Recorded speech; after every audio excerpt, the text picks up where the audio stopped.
Monsieur le ministre, vous êtes sûr que vous êtes docteur en économie ou ingénieur en Chef. Parce qu'avec un exposé pareil, moi je ne sais pas qu'est-ce que je vais vous poser comme question. Alors on va aller sur les questions qui fâchent peut-être, puisque je suis journaliste, allons-y.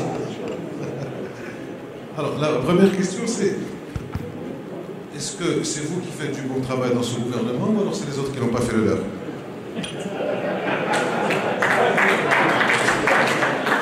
Aujourd'hui, pour être clair, c'est que aujourd'hui il y a eu d'abord, pour être aussi honnête, il y a eu quand même le plan national d'eau potable et d'irrigation qui a été mis en place grâce aux orientations du souverain en 2020 par le précédent gouvernement. Et ce plan, nous sommes amenés évidemment à l'accélérer et à le réaliser, mais aussi à l'enrichir. Mais ce qui est important de dire, c'est qu'il faut savoir aussi que d'autres gouvernements précédents, notamment celui de M. Bassifassi en 2007, avaient mis en place une stratégie de l'eau en 2009, en même temps que, et j'insiste sur ce point, en même temps que le plan Maroc Vert. Pourquoi en même temps que le plan Maroc Vert? Parce que le souverain avait tenu à ce qu'il puisse véritablement avoir une adéquation entre le plan agricole et la stratégie de l'eau, pour veiller véritablement à ce qu'on puisse répondre aux besoins du plan agricole et aux besoins d'eau potable également des populations et aux besoins de l'industrie et des autres utilisations. Force est de constater que, et c'est une réalité, qu'aujourd'hui un certain nombre d'éléments qui étaient dans ce programme n'ont pas été réalisés. Que ce soit le dessalement, il y a eu d'autres stations, celle d'Agadir et celle de Fessaima qui ont été mises en place, mais les autres stations qui étaient prévues, comme celle de Casablanca qui devait voir le jour en 2016, ou celle de Saïdia qui était prévue pour 2018, n'ont pas vu le jour, et aujourd'hui on va commencer, donc elles ne sont prêtes qu'en 2026.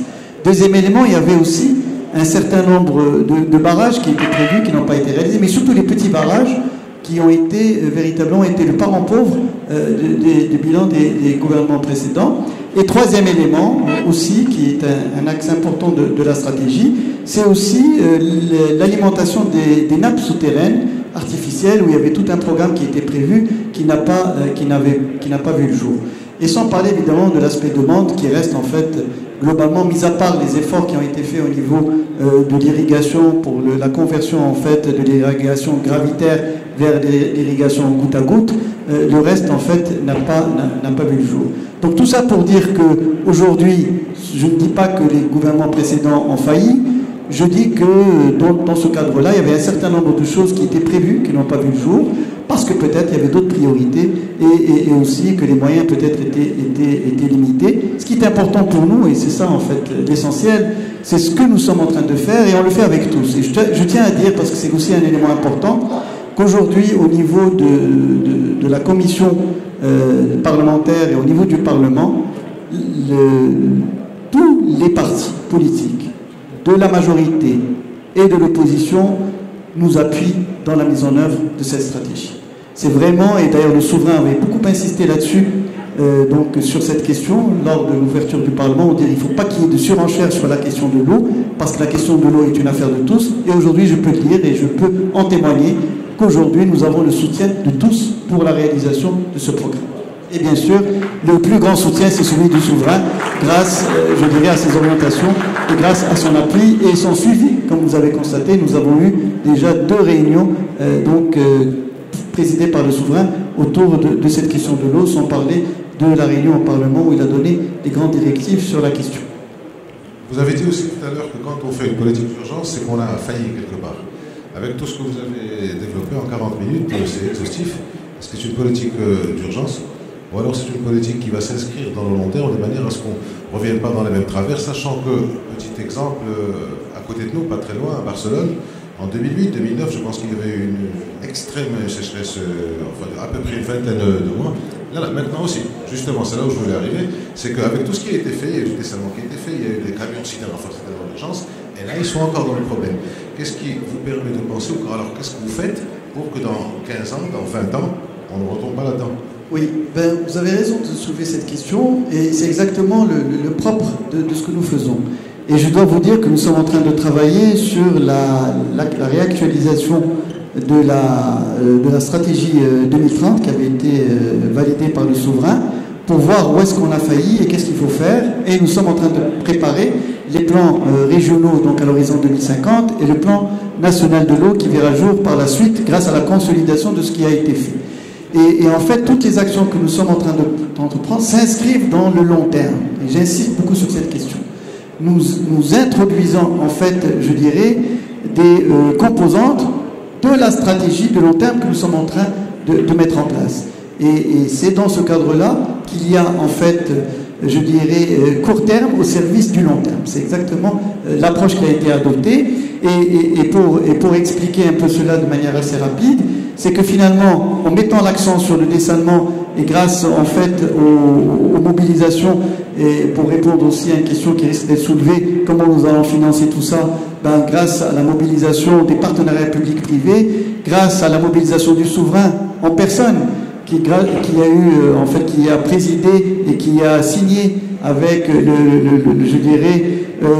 président des Émirats Arabes Unis un accord stratégique renouvelé et de long terme, et qui a intégré dans ce cadre-là l'investissement dans le domaine des stations de dessalement, et nous avançons assez vite pour pouvoir lancer en fait ces différentes stations.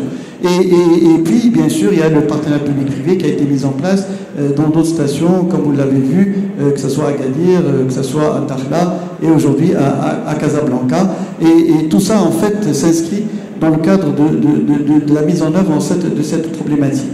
Et donc, en misant sur ces stations de dessalement, indirectement, nous répondons aussi aux problématiques futures qui risquent de tomber, parce que l'eau, nous l'avons en mer. Donc par conséquent, et nous avons l'immensité devant nous. Donc nous avons une éternité de possibilités par rapport à ça, et avec les évolutions technologiques, avec, je dirais, le transfert d'énergie qu'on fera, d'énergie renouvelable, de Dakhla jusqu'à Casablanca. Et comme vous le savez, l'appel d'offres a été lancé par l'ONI, et en mars, nous allons savoir qui va réaliser, dans le cadre du partenariat public-privé, je dirais, ce transfert.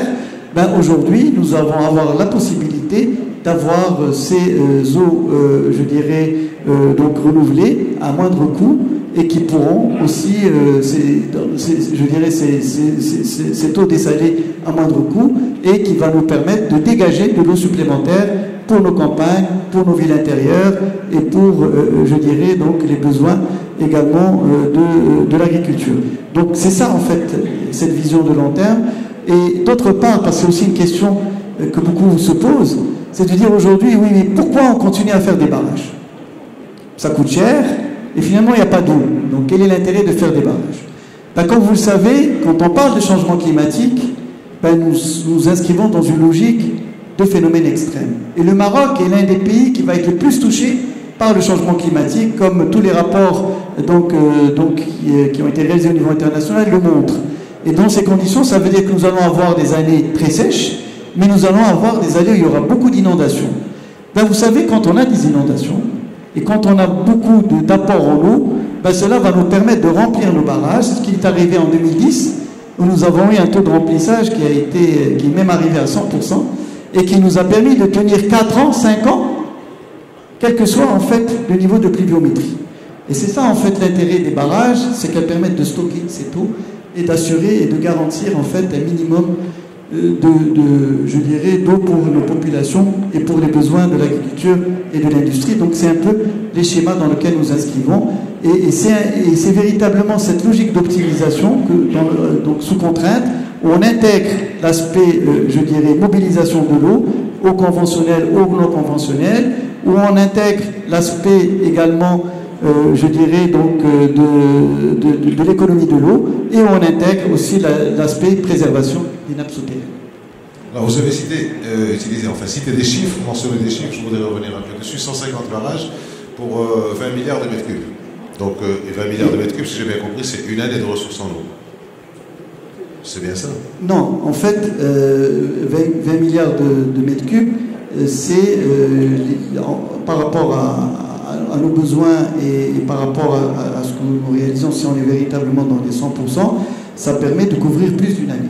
Donc, par rapport à ça, et au niveau, tout dépend des régions où est-ce qu'on est. Et donc aujourd'hui, nous pouvons, je vais vous donner un exemple pour bien comprendre.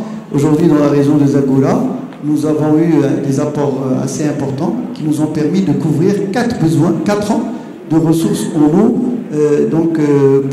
pour cette zone.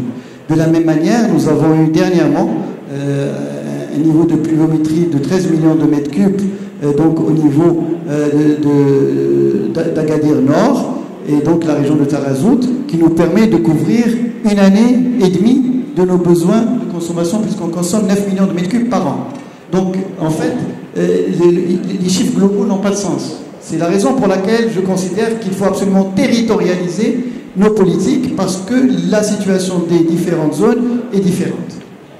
Autre question, avant d'ouvrir les questions à la salle dans quelques minutes, mais j'ai quelques questions à poser, comme c'est moi qui suis ici, donc je vais en profiter.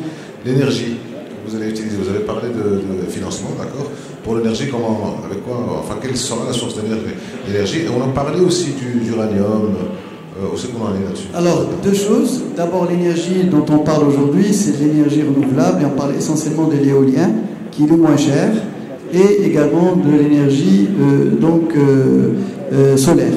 Donc c'est les 2 sources d'énergie dont on parle. Par rapport à l'aspect uranium dont vous avez parlé, nous avons eu aujourd'hui l'agence atomique qui est actuellement au Maroc et nous avons lancé une étude avec eux pour voir les possibilités qu'il pourrait y avoir à utiliser le nucléaire dans ce cadre-là, mais d'un point de vue ponctuel et au niveau du dessalement de l'eau. Donc, et nous allons voir en fait d'abord quels sont les coûts, mais aussi le coût au mètre cube et quels sont les risques également, parce que le problème du nucléaire, c'est aussi l'après-utilisation de ces stations. Donc c'est quelque chose qui est encore à l'étude. Vous avez parlé, il me reste 2 questions, vous avez parlé des pastèques, il y a aussi les avocats, il y a aussi d'autres cultures. Est-ce qu'il y a une mise en cohésion ou une symbiose, si je peux utiliser ce terme, entre le ministère de l'eau et le ministère de l'Agriculture? Parce qu'il se trouve qu'il y a des agro-industriels, quelque part, nous avons le ministre de l'Industrie et du Commerce et de l'Industrie qui est avec nous, il y a des agro-industriels, quelque part, qui ont fait des investissements. Oui, alors en fait, là, sur ce point, je voudrais être très clair. Donc nous travaillons dans le cadre, je dirais, d'une task force qu'on a mis en place entre le ministère de l'Agriculture et le ministère de l'eau pour pouvoir, je dirais, travailler et mettre en cohérence nos politiques futures. Et nous avons également, dans le cadre des PDER, donc au niveau des agences de bassin, le ministère de l'Agriculture, les ONVA sont partie prenante dans la mise en place de ces PDER, où nous mettons en place en fait tous les programmes futurs dans ce cadre-là. Et là, je voudrais revenir sur 3 points, rapidement, parce que c'est un point essentiel dont vous parlez. D'abord, il est essentiel, par rapport à ces questions, de dire que nous avons, commencé déjà à agir sur un certain nombre de cultures qui consomment beaucoup d'eau. Nous avons arrêté les subventions à tous ceux qui produisent de l'avocat. Et ça a été fait évidemment avec le ministère de l'Agriculture, c'est le ministère de l'Agriculture qui a porté cela. Et nous l'avons fait également pour ceux qui produisent des agrumes. Et nous l'avons fait également pour ceux qui produisent des tomates. Donc c'est un travail qui a été fait dans ce cadre-là et qui rentre dans cette vision. Deuxièmement, nous avons commencé à réduire de manière sensible les superficies dédiées à ce type de culture. Nous avons freiné l'extension le ministère de l'Agriculture l'a fait, l'extension de l'avocatier, et nous avons limité la culture du pastèque et les cultures aussi d'agrumes de fait. Mais il est aussi, et nous l'avons fait pour la région de Rachidia, réduit également les cultures du palmier dattier. Alors permettez-moi de vous donner quelques chiffres pour savoir de quoi on parle. Aujourd'hui, sur la culture, je dirais, des avocats, ça consomme 7500 mètres cubes par hectare. 7500 mètres cubes par hectare, et nous avons aujourd'hui l'équivalent de 10 000 hectares, ça fait 75 millions de mètres cubes par an. 75 millions de mètres cubes par an, c'est le tiers de la consommation de la... C'est 25% plutôt de la consommation de la ville de Casablanca, pour avoir un ordre de grandeur.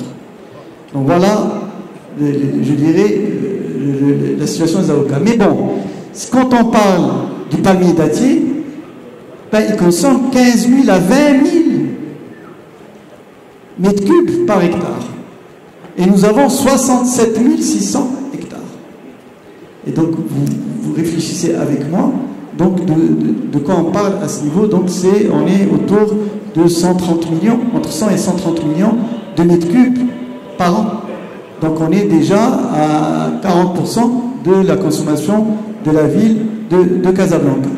Et puis, bon, je ne vais pas vous citer tout, les agrumes, etc., c'est 9 000 mètres cubes par hectare. Les fruits rouges, c'est 12 000 mètres cubes par hectare. Donc, en fait, quand on parle des cultures en fait, qui consomment beaucoup d'eau, on a tendance à focaliser sur la pastèque et l'avocat. Mais derrière, en fait, il y a d'autres cultures qui aussi sont très consommatrices en eau. Donc, ce qui est important, c'est le travail que nous sommes en train de faire. Et c'est la raison pour laquelle, en fait, nous avons comme symbole en tant que parti, c'est la balance, c'est qu'il faut avoir une logique d'équilibre. Il ne s'agit pas pour nous d'avoir une politique généralisée qui soit la même partout.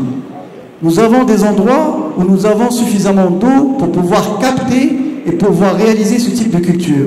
Charge au ministère de l'Agriculture d'identifier quel est le niveau de superficie maximum qu'il faudra autoriser.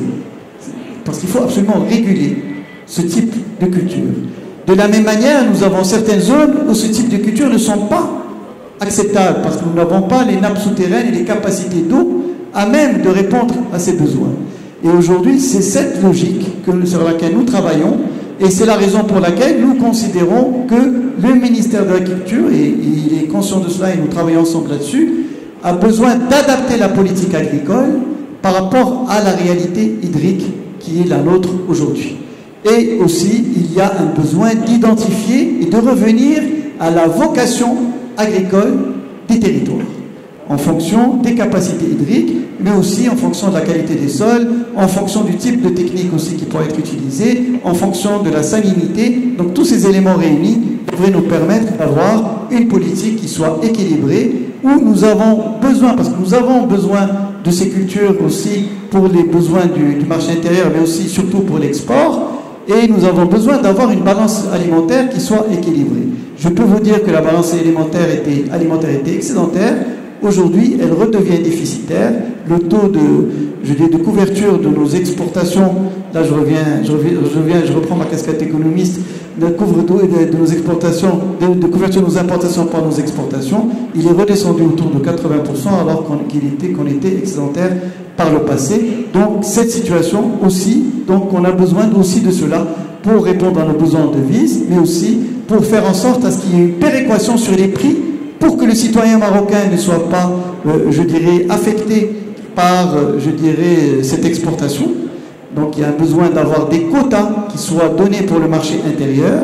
Et de la même manière, il faudra aussi assurer cette péréquation pour que l'agriculteur se retrouve avoir donc un niveau de prix plus élevé sur le marché intérieur et un niveau de prix plus bas, un niveau de prix supérieur sur le marché extérieur et un niveau de prix plus bas sur le marché intérieur pour pouvoir donc être en phase avec le pouvoir d'achat des citoyens et ne pas dégrader le pouvoir d'achat des citoyens. Tout à l'heure, vous avez, Monsieur le ministre, projeté une carte où j'ai remarqué qu'il y avait des usines de dessalement, donc ça descendait tout au long du littoral atlantique. Bien entendu, ça c'est pas dans le nord, c'est plutôt à partir du centre, enfin du centre de Casa, de Rabat. Et j'ai vu aussi des usines de dessalement qu'il y a dans les provinces sahariennes. Et je sais, enfin on m'a appris, qu'il y a aussi donc de l'irrigation avec ces usines de dessalement. Est-ce que vous pourriez nous en dire plus sur les investissements qui ont été réalisés dans ces régions? Alors d'abord il faut comprendre que le dessalement de l'eau a démarré dans les années 70 avec la récupération de nos provinces sahariennes. Et donc la Youn et Bouche d'Eau, ça a été la première, ça a démarré en 1976. Donc on a commencé très tôt avec les stations de dessalement. Donc c'est pas quelque chose de nouveau pour le Maroc. Le prix était beaucoup plus cher, mais bon, on est pour les besoins de la population, donc il fallait absolument le faire et l'État marocain évidemment a fait le nécessaire dans ce cadre-là, conformément aux orientations du souverain. Deuxième élément, c'est qu'aujourd'hui nous sommes passés à une deuxième phase. Vous avez parlé des provinces du Sud. Oui, les provinces du Sud, nous allons avoir un certain nombre de stations de dessalement, celle de Dakhla aujourd'hui, et donc va nous permettre d'assurer donc l'irrigation de 5000 hectares pour pouvoir produire en fait un certain nombre de produits agricoles importants grâce à ces stations de dessalement. L'eau potable étant assurée, bien entendu. Oui, mais c'est une station mixte. qui intègre l'eau potable, qui va assurer l'eau potable et qui va assurer également les besoins de l'agriculture. Nous avons également cela à Casablanca. Nous avons prévu l'équivalent sur les 300 millions de mètres cubes, 50 millions de mètres cubes qui vont être dédiés également à l'agriculture. Nous l'avons également à Agadir, c'est déjà le cas, Ch'touka et Tbaha. Et nous allons avoir une extension de 40 millions de mètres cubes dont l'essentiel va être dédié aux besoins de l'agriculture. Et en fait, et nous allons avoir la même chose à Walidia, pour ceux qui sont de la région. Walidia, il y aura une station dédiée à l'agriculture également pour les superficies irriguées. Et pour faire court, nous allons avoir l'équivalent de 500 millions de mètres cubes grâce aux stations de dessalement qui vont alimenter 100 000 hectares de surface irriguée. Nous avons Nador également. Nous avons prévu 140 millions de mètres cubes pour l'eau potable et 110 millions pour l'ensemble de la région orientale et 110 millions de mètres cubes pour également les surfaces irriguées. Donc encore une fois, nous sommes dans cette logique de nexus eau, énergie renouvelable et évidemment sécurité alimentaire. Dernière question, vraiment dernière question, pour ouvrir le débat. Vous avez parlé de sensibilisation, vous avez parlé d'utilisation avec parcimonie ou avec raison de l'eau. Est-ce que quels sont les moyens de votre politique finalement? Comment vous pouvez contrôler ce qui se passe aussi bien au niveau de la consommation urbaine qu'au niveau rural? Des gens qui construisent des puits, on en a déjà parlé de ça d'ailleurs. Quels sont les moyens de votre politique? Comment vous faites? Oui, alors, 3 choses. La première des choses, il faut savoir que nous avons déjà fait un recensement qui a été fait avec le ministère de l'Intérieur suite au drame que nous avons subi avec l'enfant Ryan et qui nous a en fait incité à faire en fait un recensement de l'ensemble des puits. Et malheureusement, nous avons constaté qu'un certain nombre de puits étaient abandonnés et donc il y avait des problèmes de sécurité, des risques majeurs qui étaient posés à ce niveau que nous sommes en train, avec le ministère de l'Intérieur, de boucler. Et le pourcentage est autour de 80% finalement de ces puits qui ne sont pas autorisés. Donc pour vous donner un peu la situation que nous vivons. Donc qu'est-ce que nous sommes en train de faire? Nous allons agir à 2 niveaux. Le premier niveau, c'est que nous avons préparé un décret qui va être donc présenté au Conseil de gouvernement après avoir été étudié au niveau du secrétaire général du gouvernement, qui intègre un point fondamental, c'est que l'ensemble de ces puits pourront être régularisés à condition que ces personnes intègrent des compteurs. Pour savoir réellement quelle est la quantité d'eau qui est utilisée.